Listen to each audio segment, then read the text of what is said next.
Bismillahirrahmanirrahim, and very good evening to all of you, and welcome to this video on various types of production function. My dear students, colleagues, ladies and gentlemen, in this video I'll discuss 4 different types of production functions and marginal productivities of various inputs, marginal rate of technical substitution, and elasticity of substitutions, which are related to these various types of production functions. So I have 4 different types of production function to be discussed today. That is linear production function, fixed proportions production function, the Cobb-Douglas production function, and finally the CES production function, that is the constant elasticity of substitution production function. So let me start with the linear production function. Suppose the production function is given by Q, which is a function of labor and capital, and that is equal to alpha times K plus beta times L. So this is linear production function. We can show that this production function accords to constant return to scale. For any t greater than 1, we can increase the amount of input by t, and then if we can completely factor out that from the production function, then there is constant return to scale. And here we can see that if we multiply both the inputs by t, we can write alpha times t times k plus beta times t plus times L, and that is equal to t into alpha k plus beta L, and that is equal to t times this function of capital and labor. So all isoquants for this production function are straight lines and parallel to each other, and the slope of the isoquant is given by minus beta divided by alpha, and that is constant. Such an isoquant is pictured in a figure in the coming slide. I'll discuss that.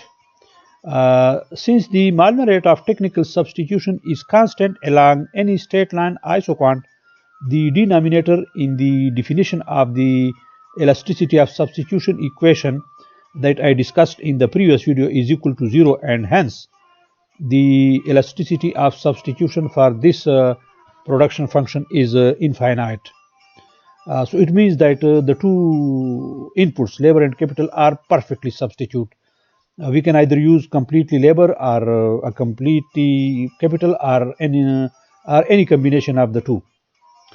Although this linear production function is very useful example, but it could rarely be seen in practice, because a few production processes are characterized by such case of substitution, because usually we don't have perfect substitutes. Usually we need inputs, various types of inputs for the production process. In fact, in this case, capital and labor can be thought of as a perfect substitute for each other. So that is why we call it linear function, and the isoquant associated with the linear production function are negatively sloped straight lines. An industry characterized by such a production function could use only capital or only labor, depending upon these inputs prices. It is difficult to envision such a production process, because every capital good, like a machine, needs someone to press its button, and every laborer requires some capital equipment, however modest. So it means that usually in the production process we need labor and capital, and we also need raw materials, technology, we need entrepreneur, and we also need land or buildings. So here are the various types of isoquants. The one we just discussed is this one. These are the parallel straight line negatively sloped isoquants, which are associated with the linear production function. These are the isoquants which are related to, are associated with the fixed proportion production function, and finally these are the regular types of isoquants which are negatively sloped, and they are convex to the origin, and they can be associated with the Cobb-Douglas production function and CES production function. So now let me talk about fixed proportion production function. Production function characterized by elasticity of substitution equal to 0 have L-shaped isoquants, which I just showed to you in the preceding slide, where the corners of the isoquants all lie along the same ray from the origin. You just saw it. Let me show it once again to you. So you see these are the various isoquants, and the vertex of these isoquants lie along this ray. This illustrates the important special case of fixed proportion production function, because the firm always operates at the corner of some isoquant, and all isoquants line up along the same ray. It must be the case that the firm uses inputs in the fixed proportion given by the slope of this ray, regardless of how much it produces. The input in this case are perfect complements, in that starting from the fixed proportion, an increase in one input is useless unless the amount of the other input is also increased. The mathematical form of the fixed proportions production function is given by this function, where Q is equal to the minimum of alpha k beta L, where alpha and beta both are positive. So where the operator min implies that Q is given by the smaller of the two values in parentheses. So whichever value is lower, whether alpha or beta, this will give us the production function. For example, suppose that alpha k is less than beta L, then Q is equal to alpha k, and we would say that capital is the binding constraint in this production process. So the employment of more labor would not increase output, and hence the marginal product of labor is 0. Additional labor is superfluous in this case. Similarly, if alpha k is greater than beta L, in that case the input labor is the binding constraint on the output, and additional capital is superfluous. When alpha k is equal to beta L, then both inputs are fully utilized. When this happens, the capital labor ratio is equal to beta divided by alpha, and production takes place at a vertex on the isoquant map. So the locus of all such vertices is a straight line through the origin with a slope given by beta by alpha. So that I already showed you in the other slide. So this means that these vertices, which are joined by this line from the origin, along this the ratio of the isoquant is equal to beta divided by alpha, and here the elasticity of substitution is equal to 0. We cannot substitute labor for capital or capital for labor. So this was about the fixed proportion production function. Then we discussed the widely used Cobb-Douglas production function, which is very widely used in economics. In this case, in the case of the Cobb-Douglas production function, the elasticity of substitution is equal to 1, and it provides a middle ground between the linear production function and the fixed proportion production function, because in case of linear production function, the elasticity of substitution is equal to infinity, where in case of fixed proportion production function, the elasticity of substitution is equal to 0. So the Cobb-Douglas production function is somewhere in the middle. Isoquants for the Cobb-Douglas case have the normal convex shapes, and they are shown in figure C in the previous figure. I will also show this later on at the end of this lecture. The mathematical form of the Cobb-Douglas production function is given by this function. Q is function of k and L, and that is equal to A k raised to the power alpha and L raised to the power beta, where A is the efficiency parameter and alpha and beta are the distributive parameter, and all these parameters are positive constants. The Cobb-Douglas production function can exhibit any degree of returns to scale depending on the value of alpha and beta. Suppose all inputs were increased by a factor t, then f uh, uh, t times k and t times l is equal to a tk raised to the power alpha, tl raised to the power beta, and that is equal to a t raised to the power alpha plus beta, k raised to the power alpha, l raised to the power beta, and finally t raised to the power alpha beta times kl. So it means that the return to scale depends upon the summation of alpha and beta. If alpha and beta is equal to 1, then the Cobb-Douglas production function has a constant return to scale because output also increases by a factor t, just like input are increased by t. If alpha plus beta is greater than 1, then this function exhibits increasing return to scale. Whereas if alpha plus beta is less than 1, then it means that there are decreasing return to scale. But we know that the Cobb-Douglas production function in its essence accords to constant returns to scale. It is simple to show that the elasticity of substitution is 1 for the Cobb-Douglas production function. As I mentioned earlier, the Cobb-Douglas production is linear in logarithms.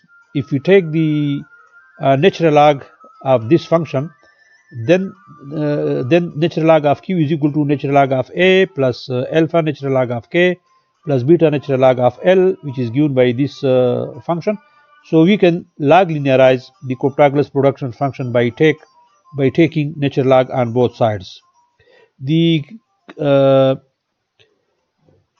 constant alpha is then the elasticity of output with respect to capital input, and beta is the elasticity of output with respect to labor input.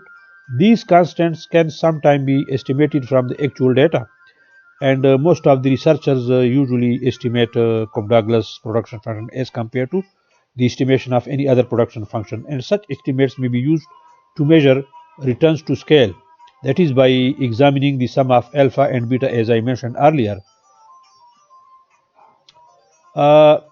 Finally, we have the CCES production function, that is constant elasticity of substitution production function, and a functional form which incorporates all the three previous cases and allows elasticity of substitution to take on other values, as well as is the constant elasticity of substitution production function, first introduced by Arrow and others in 1961. It means that the constant elasticity of substitution production function was first introduced by Arrow and some other economist in 1961. The mathematical function of this function is given by q is equal to k raised to the power rho plus l raised to the power rho whole raised to the power gamma divided by rho, and here rho is less than or equal to 0, and rho doesn't equal to 1, and gamma is greater than 0, that is positive. So this function closely resembles the constant elasticity of substitution utility function that we discussed in the previous videos. For gamma greater than 1, the function has increasing return to scale, and for gamma less than 1, it exhibits decreasing returns to scale, and if gamma is equal to 1, then this function has constant returns to scale. Direct application of the definition of the elasticity of substitution to this function gives the important result, that is, the elasticity of substitution is equal to 1 divided by 1 minus rho.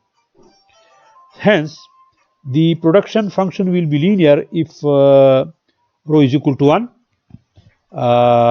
It will be fixed proportion if rho is equal to minus infinity, and the Cobb-Douglas production function, it will be a Cobb-Douglas production function if rho is equal to minus 0.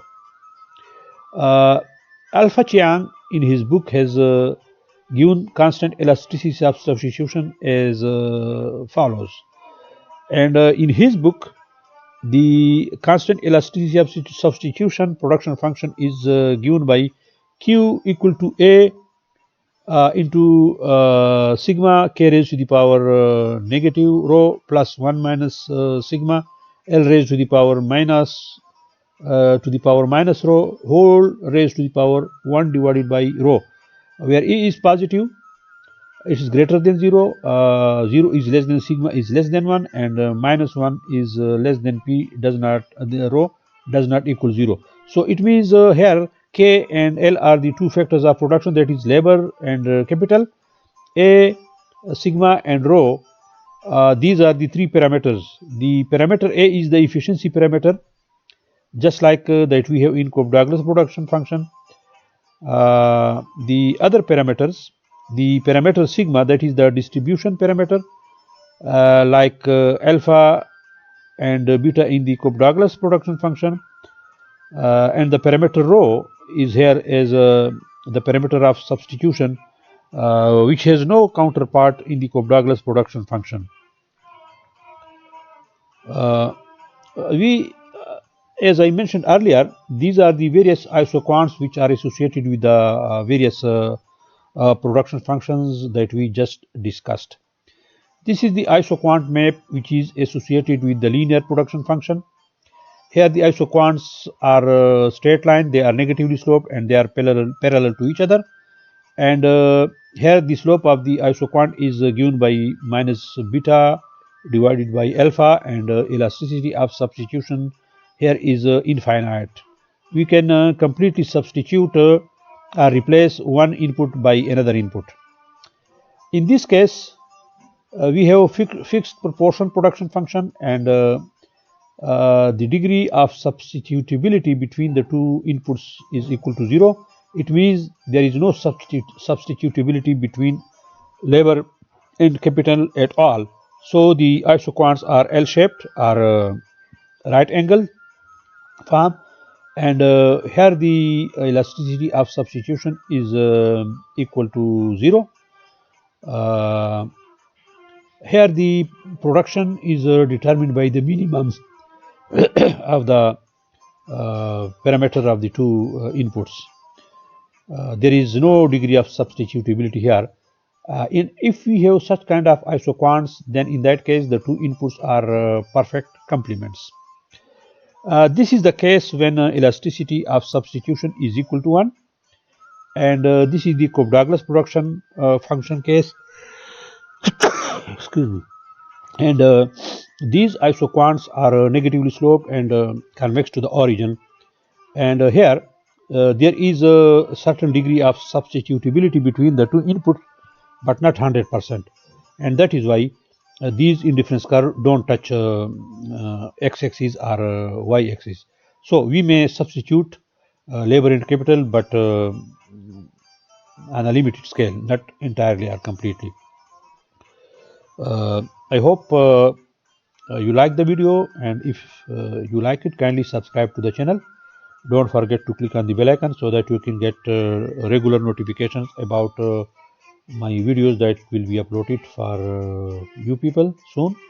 Thanks for watching this video. Kindly subscribe various videos of this channel in various WhatsApp groups and social media, so that this could reach to the maximum possible